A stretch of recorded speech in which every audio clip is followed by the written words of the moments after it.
Kita akan sharing tentang masalah Ramadan. Tentunya kita sepakat membicarakan tentang Ramadan itu sebagaimana membicarakan Nabi Muhammad di antara para nabi dan para rasul.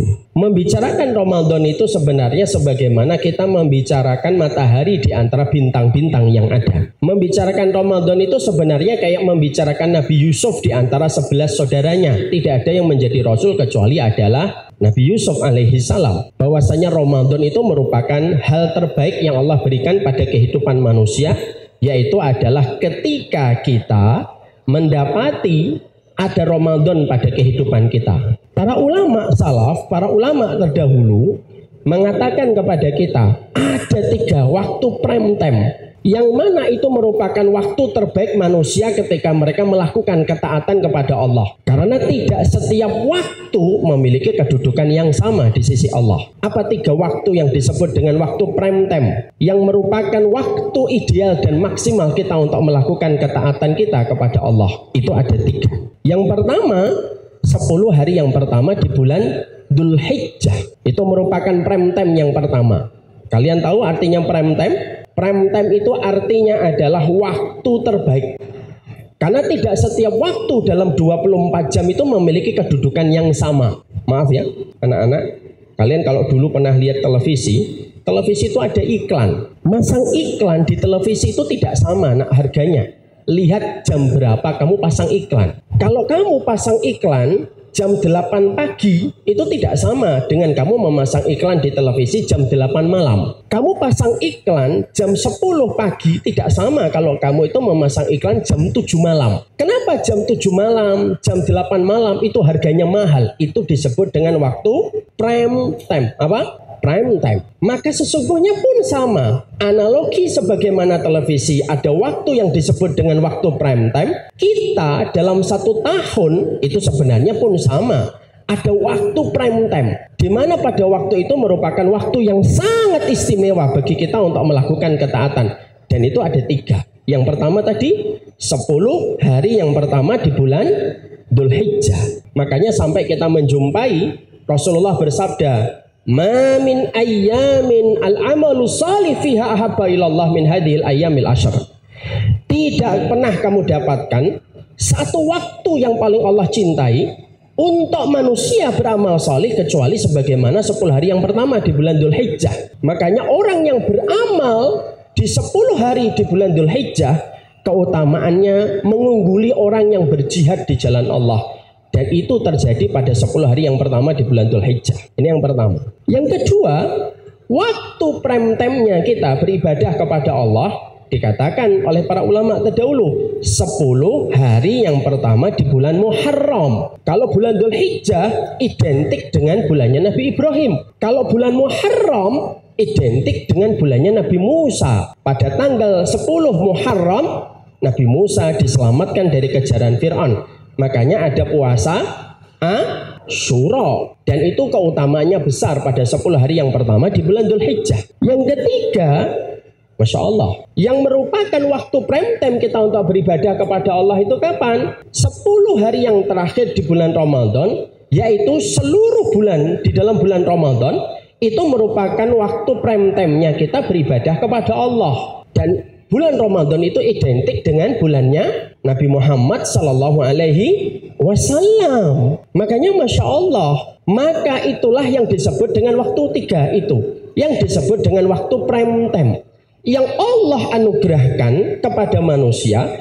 Karena tidak setiap waktu yang Allah berikan kepada kita itu memiliki kedudukan yang sama di sisi Allah.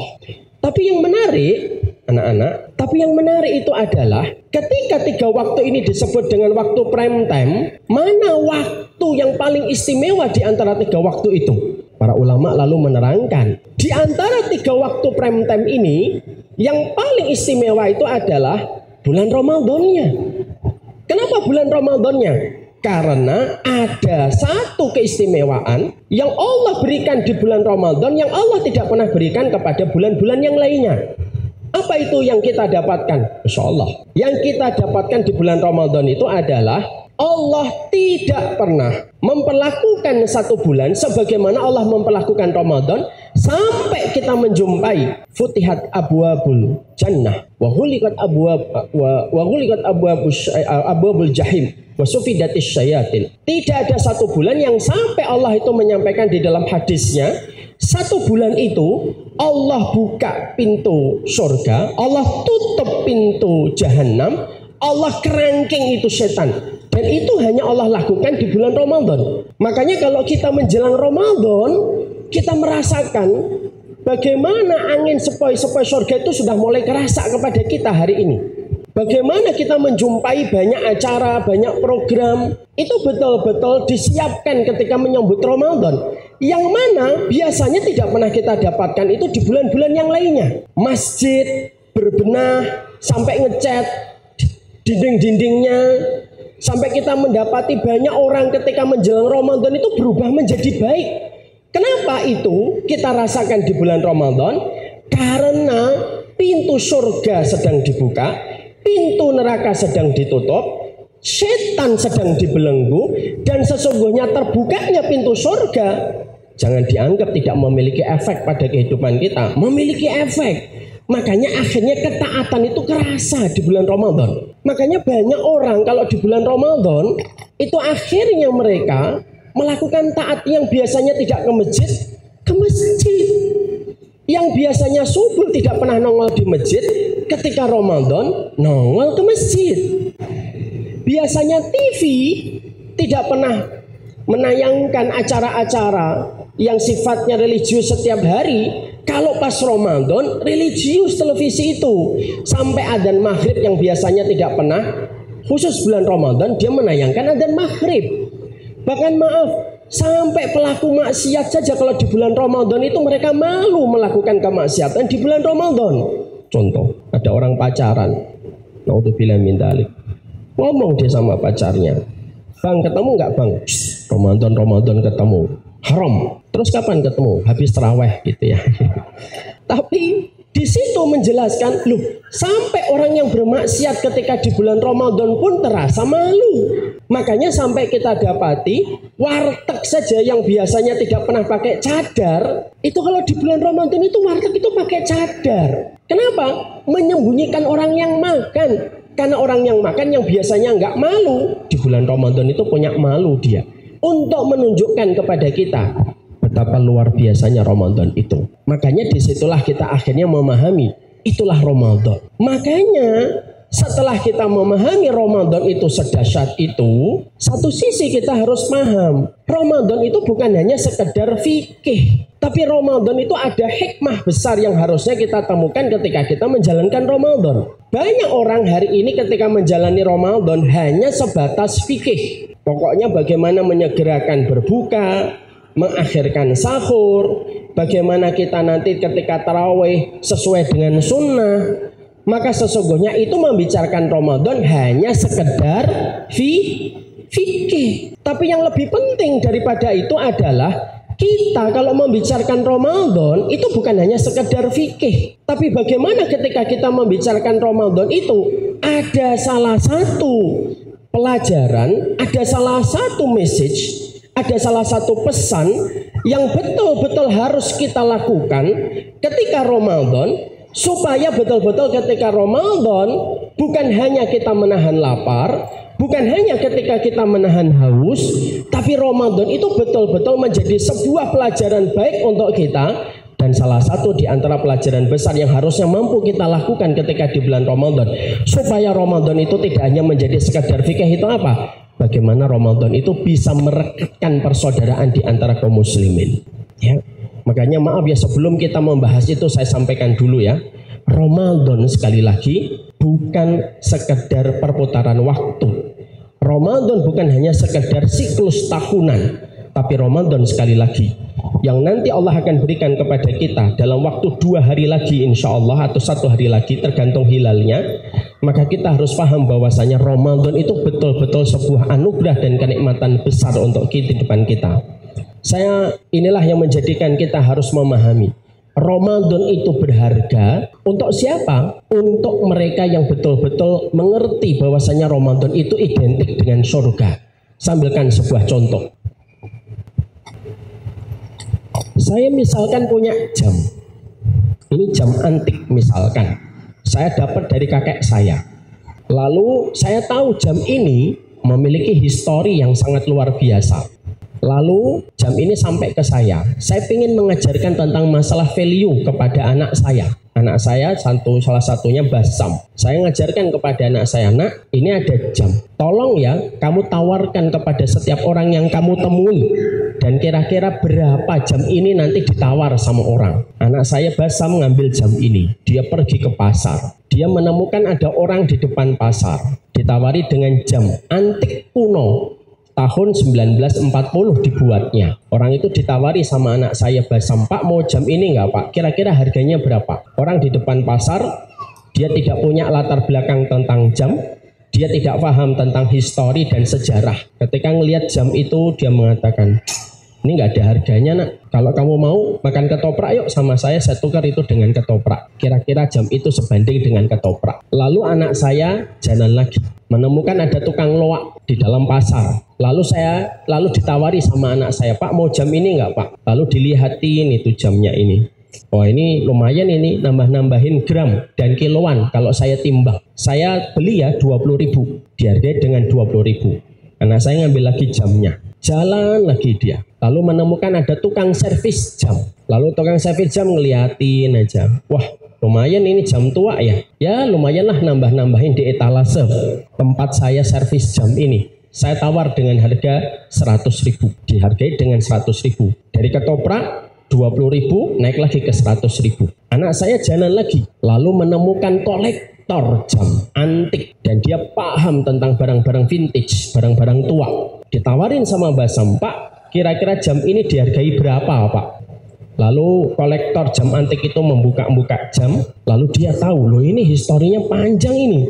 Masih hidup, padahal dibuat tahun 40. Kolektor jam itu lalu berkata kepada Basam anak saya, katakan sama abimu, saya mau beli jam itu dengan harga 100 juta. Basam pulang ke saya, cerita, ditawar laki-laki di depan pasar dengan harga ketoprak, ditawar dengan tukang loak harga 20.000, ditawar dengan tukang servis jam 100.000, tapi ditawar sama bapak-bapak kolektor jam antik dan dia paham tentang barang vintage, ditawar dengan 100 juta. Lalu pada saat itu apa pelajaran yang kita dapatkan dari ilustrasi kisah ini? Apa pelajarannya? Sama kayak Ramadan. Ramadan itu akan berharga hanya bagi orang yang rindu dengan surga. Sebagaimana kolektor jam antik ketika menemukan jam antik dan di situ vintage, maka dia berani menghargai 100 juta. Tapi Ramadan itu tidak akan bermanfaat kalau ada orang yang dia itu tidak rindu kepada surga. Makanya maaf ya, ada orang yang sebentar lagi Ramadan itu pun dia tidak pernah sadar. Tahu-tahu ketika Senin malam dia pulang, kok tumben macet. Rame banget sore ini. Lalu dia scrolling dan tidak menemukan jawaban. Dia telepon ke temannya. Tumben sore ini macet banget. Lalu temannya berkata, loh, emang kamu nggak sadar? Kan besok Ramadan. Malam ini orang rebutan pulang supaya bisa tarawih hari pertama bersama keluarga. Lalu komennya biasa. Oh besok Ramadan. Biasa aja. Kenapa dia biasa aja ketika dia mendengar Ramadan? Karena dia kayak orang di depan pasar, tidak tahu tentang barang antik itu harganya mahal. Ketika dia melihat jam antik, dihargai dengan seharga ketoprak. Makanya akhirnya disitulah kita paham bahwasanya dulu para ulama, para sahabat itu, saking mereka itu menghargai Ramadan, Masya Allah ya, karena sahabatu yad'unallaha fi sittati asyhur. Sesungguhnya para sahabat itu 6 bulan sebelum datangnya Ramadan, mereka itu sudah mencium baunya Ramadan. Karena para sahabat itu tahu, di dalam kitab Lataiful Ma'arif diterangkan, karena para sahabat itu tahu tidak ada satu bulan yang paling menyengat mengeluarkan bau surga itu kecuali di bulan Ramadan.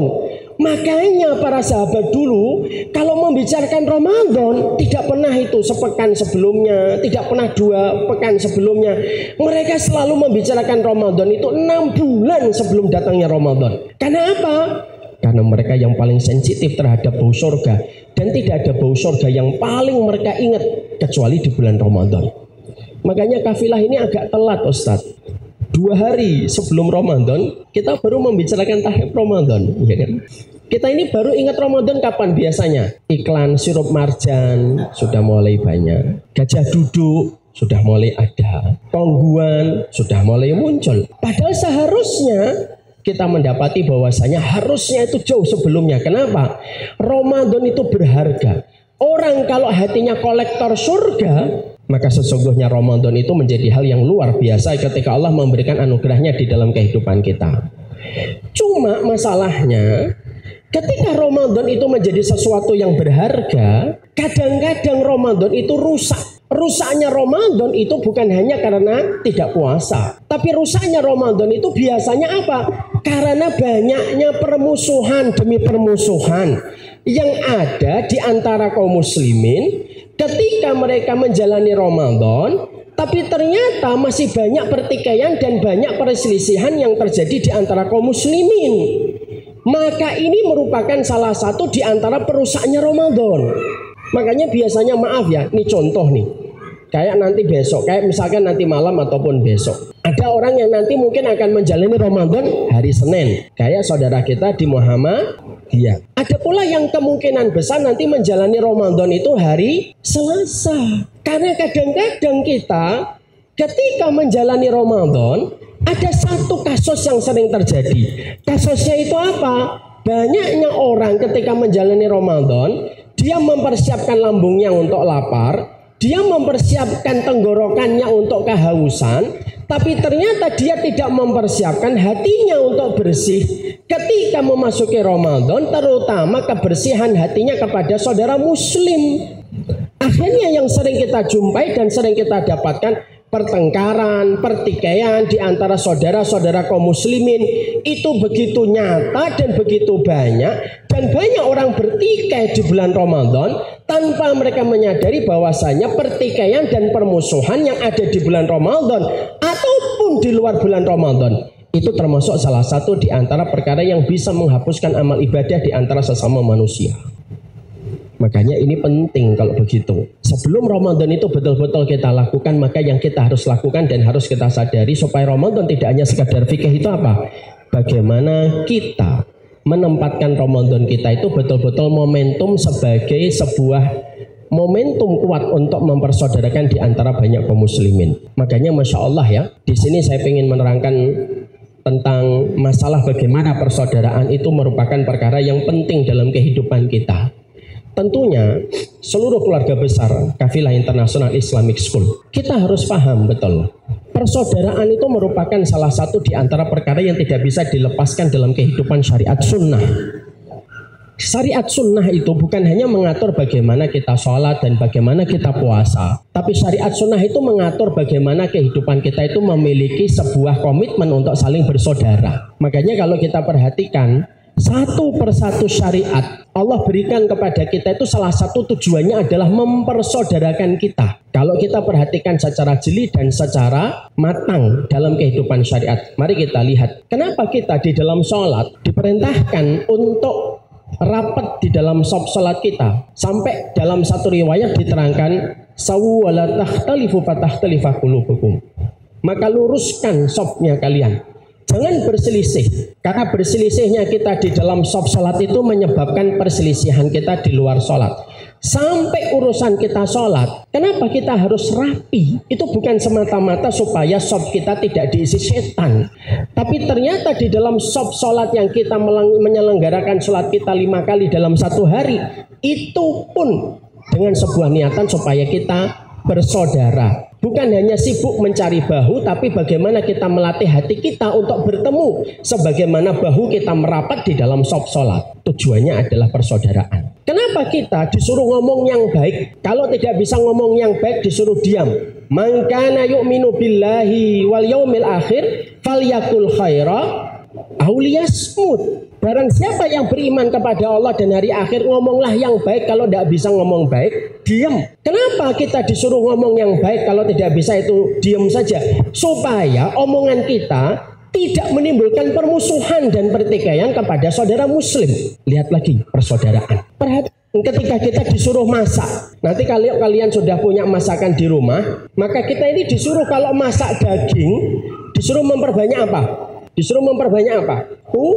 Kuah. Kenapa kita itu kalau masak daging, kata Rasulullah, kita disuruh memperbanyak kuahnya, supaya tetanggamu yang mencium bau daging yang kamu masak tidak tersakiti dengan apa yang kamu masak. Kamu perbanyak kuahnya, kamu berbagi supaya tetanggamu bisa icip-icip, dan supaya tetanggamu tidak merasakan sakit hanya mencium tanpa mencicipi. Ini nanti bukan berarti kalian masak mie Indomie, kalian perbanyak kuah. Kuahnya di tetangga. Ibu, ini apa mas? Kuah. Lah minyak mana? Minyak untuk saya bu. Kata Rasulullah kuahnya.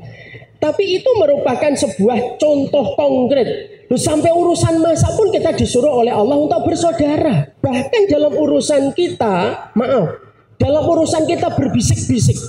Kalau kita 3 orang, lalu ada salah satu di antara 3 orang itu berbisik kepada salah satunya, meninggalkan yang satunya, itu pun haram dilakukan. Kenapa kita tidak boleh berbisik-bisik ketika sedang ada 3 orang? Hikmahnya satu, supaya kamu tidak menyakiti temanmu ketika kamu sedang bertamu dan sedang di hadapannya. Kita kalau sedang bertamu, lalu disuguhkan itu 3 jeruk, kita datang 2 orang. Ada penjelasan dalam satu riwayat. Kita kalau makan dihidangkan sama sahibul bait, itu jangan langsung ambil 2, ngambil 1, kata Rasulullah. Kenapa kita tidak boleh langsung mengambil 2 makanan yang disuguhkan oleh sahibul bait? Supaya temanmu alla yu'dhi, supaya temanmu tidak tersakiti gara-gara kamu itu mengambil makanannya itu langsung 2. Sampai disitulah kita akhirnya paham. Sunnah itu bukan hanya menyuruh kita untuk sholat sesuai dengan apa yang dicontohkan oleh Nabi. Sunnah bukan hanya bagaimana kita berzikir sesuai dengan apa yang dicontohkan oleh Rasulullah. Sunnah bukan hanya bagaimana kita umrohnya dan bagaimana hajinya sesuai dengan sunnah.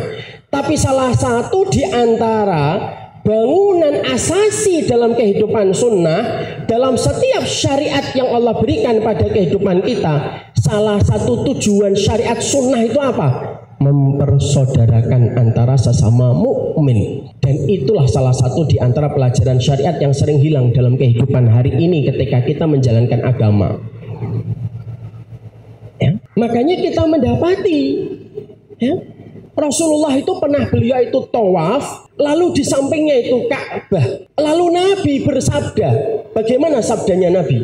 Nabi bersabda fima makna, wa inna la hurmatal mu'min a'zam min hurmatika ya Ka'bah. Lu sampai Rasulullah SAW itu pernah beliau itu ketika tawaf di sampingnya Ka'bah. Perhatikan ucapan Rasulullah, wahai Ka'bah, kehormatan seorang mukmin itu lebih agung daripada kehormatan dirimu wahai Ka'bah. Padahal yang ditunjuk saat itu oleh Rasulullah bukan rumah biasa, tapi rumahnya Allah. Tapi Nabi sampai mengatakan, sesungguhnya kehormatan seorang mukmin itu lebih agung daripada kehormatan Ka'bah sekalipun. Makanya maaf, kita kalau menjalani Ramadan butuh berapa orang saksi di dalam melihat hilal? Sebagian ulama mengatakan cukup 1 orang saksi. Sebagian ulama mengatakan 2 orang saksi yang melihat hilal. Itu dibutuhkan ketika kita memulai Ramadan. Tapi maaf, berapa kira-kira yang dibutuhkan untuk mengatakan seseorang itu berzina di hadapan syariat sunnah? Kalau kita akan menetapkan seseorang untuk dinodai kehormatannya, maka Masya Allah, kita tidak bisa menetapkan dengan 2 orang saksi, 1 orang saksi. Harus 4 orang saksi yang dibutuhkan untuk mengatakan seseorang itu berzina. Kenapa menetapkan seseorang berzina membutuhkan 4 orang saksi? Kenapa memulai Ramadan itu hanya butuh 2 orang saksi atau 1 saksi? Idul Fitri butuh 2 orang saksi sebagian riwayat. Kenapa jumlah untuk menetapkan saudara kita berzina itu lebih banyak saksi yang dibutuhkan daripada menetapkan Ramadan dan Syawal? Di situ kita juga mendapatkan satu pelajaran. Karena kehormatan seorang mukmin itu lebih mahal daripada apapun. Dan inilah perkara yang sejatinya kita harus paham. Dan kalian harus mengerti anak-anak santriku. Hari ini nak, nyari orang yang hafal hadis banyak. Hari ini nak, nyari orang yang hafal Al-Quran banyak. Tapi hari ini nak, orang yang betul-betul mencari seorang mukmin yang hatinya itu betul-betul rahmat kepada sesama mukmin, itu tidak banyak nak. Karena apa? Membicarakan tentang konsep persaudaraan di dalam Islam itu hari ini menjadi materi yang sangat indah di atas panggung, tapi menjadi materi pahit kalau sudah turun dari panggung. Makanya maaf ya, banyak sekali pertengkaran hanya masalah fikih. Nanti kalian jangan kaget kalau kalian tidak betul-betul belajar. Kalian nanti akan sering kaget. Banyak pertengkaran dan hujatan di sosial media hanya karena masalah ijtihad. Dan itu menjadi satu masalah yang hari ini tidak pernah kelar dan tidak pernah selesai. Kenapa?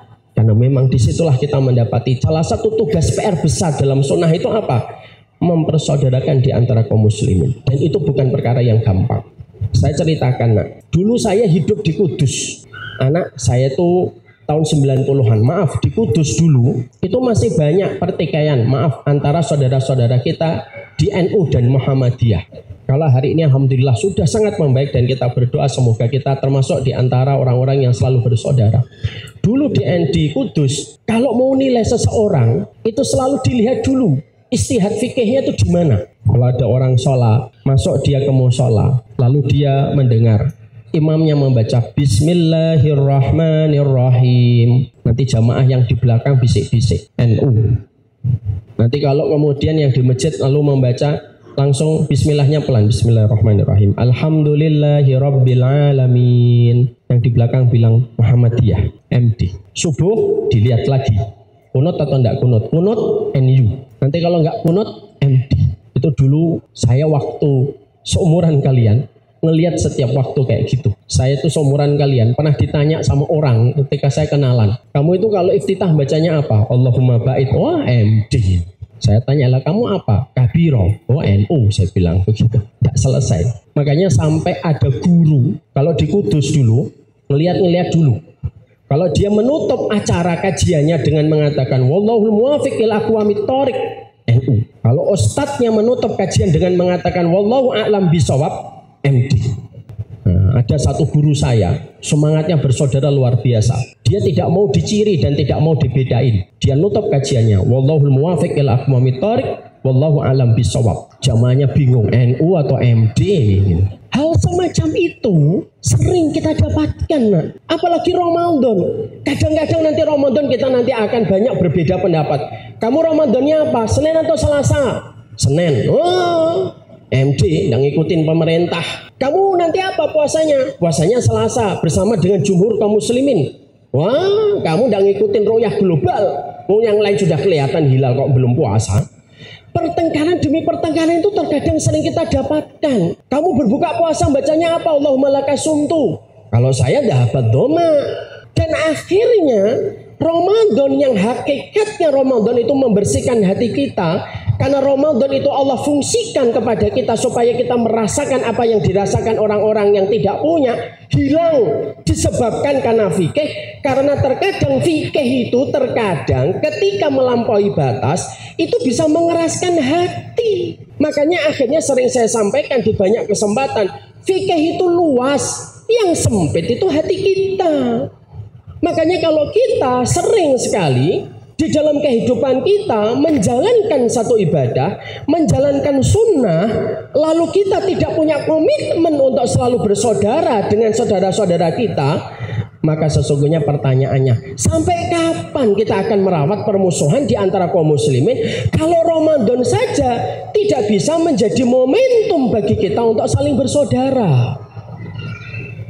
Padahal kita mengadakan taraweh, mengikuti dari sunnahnya, dari asarnya Umar bin Khattab. Kenapa kita tarawehnya itu di masjid berjamaah? Supaya menjaga persaudaraan hati sesama muslim. Tapi kadang-kadang semua itu menjadi hilang. Kenapa? Sekali lagi, karena hati kita tidak memiliki sebuah niatan, karena hati kita tidak memiliki sebuah rahmat di antara kaum muslimin.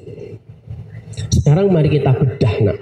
Kenapa sih persaudaraan itu menjadi barang yang mahal hari ini? Sekaligus pula momentum Ramadan untuk mengingatkan kita. Setidaknya saya mengingatkan, ada 4 sebab kenapa persaudaraan itu menjadi barang yang mahal di antara kaum muslimin. Apa itu 4 yang menyebabkan gagalnya persaudaraan? Dan semoga dengan kita mengetahui 4 sebab gagalnya persaudaraan, kita bisa untuk mempelajari itu dan bisa mulai mempraktekannya di bulan Ramadan.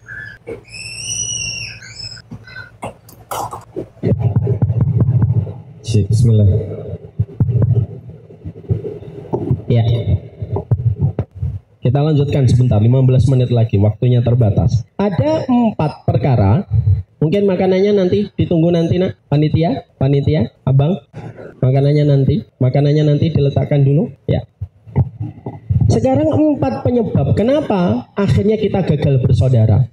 Yang pertama, tolong diperhatikan anak-anak, apa yang pertama yang menyebabkan akhirnya kita gagal bersaudara dan akhirnya Ramadan pun masih bisa menajamkan pertikaian dan permusuhan di antara kaum muslimin. 1, orang tidak memahami sebab perbedaan di antara para ulama. Padahal perbedaan para ulama itu ada atau tidak ada? Ada. Orang kalau tidak pernah mengerti tentang perbedaan-perbedaan di antara para ulama, maka akhirnya apa? Gampang untuk menyesatkan, gampang untuk mencela. Disebabkan kenapa?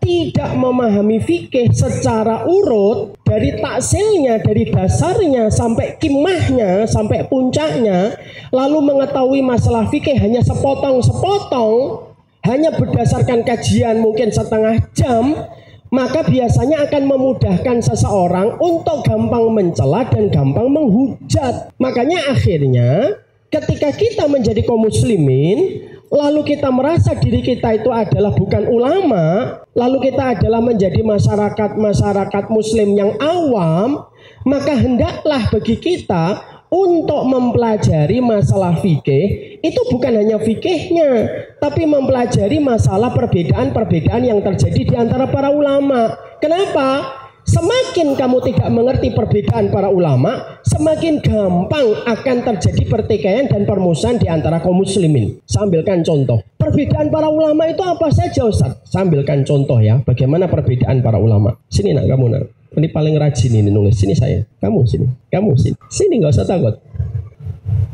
Naik. Namanya siapa? Aidin. Siapa? Airin. Ya, Airin dari mana? Bangka Belitung. Dari mana? Bangka Belitung. Oh, Bangka Belitung, Masya Allah. Bapak ibunya ada di sini? Oh, nggak ada. Sampaikan salam tuh bapak ibunya. Bapak saya di panggung gitu. Airin, saya tanya masalah fikih. Siap? Kelas berapa nak? Kelas berapa? Kelas 7, kelas 1 SMP. Nggak apa-apa, jawab aja dulu. Kalau ada orang memegang kemaluan, batal atau tidak batal? Ya, wudunya batal atau tidak batal? Batal. Kalau dia wudu memegang kemaluan batal. Jawab. Pakai. Batal. Yakin? Jawab. Yakin. Oke. Airin mengatakan bahwasanya memegang kemaluan ketika habis wudu batal. Ya. Ada hadis Nabi. Rasulullah pernah ditanya, "Ya Rasulullah, kaifa rajulun masa dzakarahu?" Ada seseorang tanya sama Nabi, "Ya Rasulullah, bagaimana seseorang yang memegang kemaluannya setelah dia berwudu? Hal yungkidul wudu, apakah itu membatalkan wudu?" Kata Rasulullah, "La, innama huwa bid'atum minka." Oh enggak, memegang kemaluanmu itu sebagaimana memegang bagian tubuhmu yang lain, kayak memegang tangan, kayak memegang pipi. Jadi tidak batal ya Rasulullah? Tidak batal. Hadisnya sahih. Batal atau tidak batal? Enggak. Apa? Enggak. Oh, sekarang tidak batal. Cepat sekali kamu berubah, nak. Batal atau tidak batal? Enggak. Sekarang tidak batal. Pegang kayak gini. Batal atau tidak sekarang? Enggak. Kenapa tidak batal? Hadis tadi. Tadi dia mengatakan nggak batal, ya. Nah, ada hadis Rasulullah, nak. Tidak apa-apa. Kamu harus belajar masalah kayak ginian supaya nanti kalau belajar itu nggak setengah-setengah. Ada hadis yang lain. Kayak man masadaqarahu falyatawaddo, kata Rasulullah, hadisnya sahih. Kata Rasulullah, siapapun yang memegang kemaluan wajib berwudu kembali. Berarti memegang kemaluan batal? Batal. Sekarang batal atau tidak? Jawab. Batal. Batal. Aduh. Antum yang mana? Yang batal atau tidak batal? Sama-sama benar. Kenapa? Sama-sama benar. Sama-sama sahih. Yang mana? Batal atau tidak batal? Atau mau istikharah dulu? Batal. Oke, enggak apa. Duduk dulu Airin. Enggak usah duduk. Saya kasih tahu dulu Airin. Sini Airin. Dalam masalah itu, Ustadz ingin nyampaikan sama Airin. Masalah fikih itu selalu ada perbedaan para ulama. Dalam masalah itu saja ada 3 madhab. Ada yang pertama namanya madhabut tarjih. Madhabut tarjih itu merojihkan yang mana? Ada yang merojihkan yang pertama, yang tidak batal, itu yang paling kuat. Ada yang merojihkan pendapat hadis yang kedua, yang mengatakan itu batal. Itu namanya madhabut tarjih. Paham? Ya. Ada yang kedua, madhabun nasakh. Madhabun nasakh itu diketahui dulu sejarahnya. Mana hadis yang datang duluan, mana hadis yang datang belakangan. Hadis yang datang belakangan menggantikan hadis yang sebelumnya. Itu namanya madhabut apa? Nasakh. Nasakh. Ada yang ketiga disebut dengan madhabul jama'. Madhabul jama' itu apa? Menggabungkan, mengkompar, dan akhirnya ketemu sebuah titik temunya. Kenapa? Tidak mungkin Nabi berkontradiksi. Tidak mungkin Nabi mengucapkan kalimat yang sifatnya itu saling berlawanan. Bagaimana menggabungkannya? Begini. Kalau Airin megang kemaluannya karena gatal, itu pakai hadis yang pertama, tidak batal. Tapi kalau Airin memegang kemaluannya dengan nafsu, dengan emosi, dengan syahwat, itu baru pakai hadis yang kedua. Itu namanya madhabul jama'. Berarti dalam satu pendapat fikih kayak gitu, ternyata penjelasannya panjang atau tidak panjang? Panjang. Lah, kesalahan manusia hari ini ketika belajar fikih, belajarnya separuh, ngomongnya double. Belajarnya sedikit tapi ngomongnya terlalu banyak. Dia belum belajar semua titik perbedaan para ulama, dia sudah menyampaikan. Akhirnya apa? Terjadilah semangat untuk saling menyesatkan. Paham Airin? Pengen nanti saling menyesatkan kayak gitu? Enggak kepengen. Semoga kamu jadi dai yang mempersaudarakan. Masya Allah. Makanya akhirnya nggak akan selesai-selesai Bapak dan Ibu. Yang di sono nanti akan bilang Wahabi. Yang di sono nanti akan bilang Ahlul Bid'ah. Nggak akan ada selesainya. Padahal ada titik temu yang sebenarnya bisa dilakukan bersama. Saya sangat sekali tertarik dengan apa yang dilakukan Ibnu Taimiyah, seorang ulama besar. Ibnu Taimiyah itu difitnah oleh seorang ulama namanya Ibnu Makhluf. Sampai karena fitnah itu dijebloskan ke dalam penjara. Ketika beliau dijebloskan ke dalam penjara, setelah keluar dari penjara, tidak ada rumah yang paling dia ingat kecuali rumahnya Ibnu Makhluf. Datang mengetuk pintu rumahnya supaya tetap bisa bersaudara. Padahal gara-gara fitnahnya Ibnu Makhluf, Ibnu Taimiyah itu masuk penjara. Yang menarik adalah perkataan dari Ibnu Taimiyah. Ibnu Taimiyah itu dalam Majmu' Fatawa juz yang ketiga halaman 227 beliau itu mengatakan wal ma'lum annana bainal hanabila wal asyariyah wahsyatun wa munafarah wa ana kuntu min a'dhamin nasi ta'lifan liqulubil muslimin. Semua orang tahu antara saya pengikutnya Ahmad bin Hambal dengan Ibnu Makhluf pengikutnya Asy'ariyah itu terjadi gesekan yang luar biasa. Tapi walaupun saya dan Ibnu Makhluf itu ada perbedaan, tapi saya adalah orang yang paling berkomitmen untuk saling bersaudara di antara persaudaraan kaum muslimin. Dan itu yang mengatakan adalah ulama besar. Makanya Bapak dan Ibu, hal yang penting untuk kita lakukan dalam pendidikan anak bukan hanya kita menjadikan anak kita hafal Al-Quran, tapi menjadikan anak-anak kita itu memiliki hati yang rahmat. Saya kalau ngajak anak saya ke masjid, saya pernah mendapatkan pertanyaan begini. Saya ketika waktu Covid, kita sholatnya di rumah, tidak pakai kunut. Ketika akhirnya ke masjid, anak saya mendapati subuhnya ada yang kunut. Lalu berkata, Bi, sholatnya kok pakai kunut, padahal kita di rumah nggak pakai kunut. Saya bilang, nah ada yang pakai kunut, ada yang tidak pakai kunut. Kalau kamu sholat di belakang imam, ju'ilal imam liyutamma bihi, dijadikan imam untuk diikuti. Maka sesungguhnya itu pun saudaramu, kalaupun kamu lihat caranya Abi sholat, itu pun juga Abi pelajari dari apa yang Abi ketahui. Dua-duanya insya Allah diterima oleh Allah. Makanya yang bertanggung jawab Pak, melahirkan satu generasi yang rahmat. Karena masalah Palestina itu tidak bisa selesai kecuali bagaimana kita membersihkan hati anak kita dulu. Tapi kalau hati anak kita masih diisi dengan kata Wahabi, hati anak kita masih diisi dengan kata-kata ahlul bid'ah, nggak akan selesai masalah demi masalah besar yang dihadapi oleh umat. Gimana membicarakan Palestina, membicarakan antara satu tema kajian aja kita nggak selesai. Bukankah kita nanti malu di hadapan Allah ketika 80.000 atau bahkan 100.000 nyawa yang sekarang melayang di Palestina, lalu mereka menuntut pengadilan kepada Allah, lalu mereka berkata, saudara-saudara kami di Indonesia tidak pernah peduli dengan kami. Lalu kita menjawab, maaf ya Allah, kita masih sibuk berselisih. Dan akhirnya itu menjadi sebuah aib kita di hadapan Allah. Makanya yang pertama, apa yang menjadikan kita akhirnya gagal bersaudara? Tidak memahami sebab perbedaan di antara para ulama. Ini saya singkatkan. Yang kedua, kenapa dengan Ramadan ini kita perlu untuk meningkatkan komitmen kita bersaudara? Yang kedua, karena sesungguhnya ketika kita gagal untuk bersaudara, yang kedua, karena kita terlalu fanatik buta kepada kelompok kita, sehingga akhirnya menetapkan standar kebenaran itu kepada kelompoknya. Kalau bukan datang dari kelompoknya pasti salah.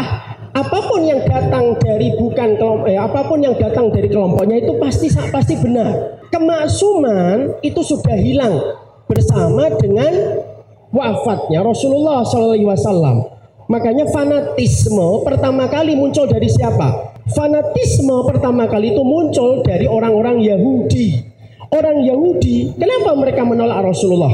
Fanatik kepada kelompoknya. Mari kita buka di dalam surat Al-Baqarah. Siapa di sini yang sudah hafal surat Al-Baqarah? Sudah? Sini nak.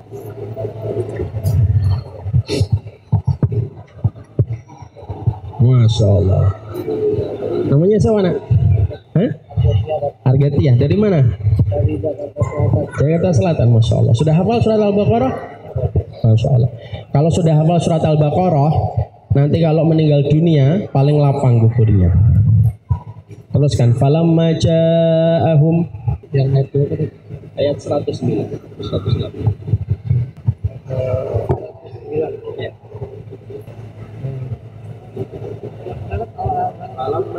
Falamma ja'ahum 89. Falamma ja'ahum ma'arafu kafaru bih fala'natullahi 'alal kafirin bi'sa mashtaraw bihi anfusahum ay yadkhulu bima anzalallahu baghyan ay yunazzilallahu min fadlihi 'ala man yasha'u min 'ibadihi faba'u bighadabin 'ala ghadabin walil kafirin 'adzabun muhin. 10 barang. Dapat hadiah nanti nak. Saya titip sama Ustaz. Masya Allah. Sekarang kita yang kedua. Dari ayat yang tadi beliau baca, sesungguhnya orang-orang Yahudi itu adalah orang-orang yang mereka itu, Masya Allah, mereka itu fanatik buta. Maka mereka menetapkan kebenaran itu hanya pada kelompoknya. Sehingga akhirnya ketika datangnya Rasulullah, mereka itu menolak Rasulullah. Kenapa mereka menolak Rasulullah? Karena mereka fanatik kepada kelompok mereka. Makanya akhirnya Syekh Utsaimin mengatakan sebab gagalnya persaudaraan itu kenapa? Karena fanatik membabi buta kepada kelompok. Makanya kita pada kehidupan ini janganlah menstandarkan kebenaran itu kepada kelompok dan golongan, karena biasanya itulah yang menjadi sebuah musibah kita di dalam persaudaraan. Itu yang kedua. Yang ketiga, kenapa kita gagal bersaudara? Yang ketiga, disebabkan karena kita terjangkiti pemikiran Khawarij. Apa itu pemikiran Khawarij? Orang-orang Khawarij itu salah satu di antara yang dimiliki pemikiran orang Khawarij itu apa? Gampang mengkafirkan, gampang menyesatkan. Sehingga ketika sudah gampang mengkafirkan dan gampang menyesatkan, tidak akan bisa bersaudara. Makanya Ibnu Taimiyah itu mengatakan salah satu pemikiran besar yang menyebabkan gagalnya persaudaraan di antara kaum muslimin itu apa? Kalau sudah begitu gampang untuk mengkafirkan, gampang untuk menyesatkan. Itu yang ketiga. Dan yang keempat, yang terakhir. Apa yang menyebabkan kita gagal untuk bersaudara? Yang menyebabkan kita gagal untuk bersaudara karena banyak orang tidak memahami bahwasanya mencintai sesama muslim itu merupakan bagian terbesar dalam kehidupan kita setelah kita beriman kepada Allah. Maka 4 perkara inilah yang dengan datangnya Ramadan kita berharap semoga Allah menjaga persaudaraan kita.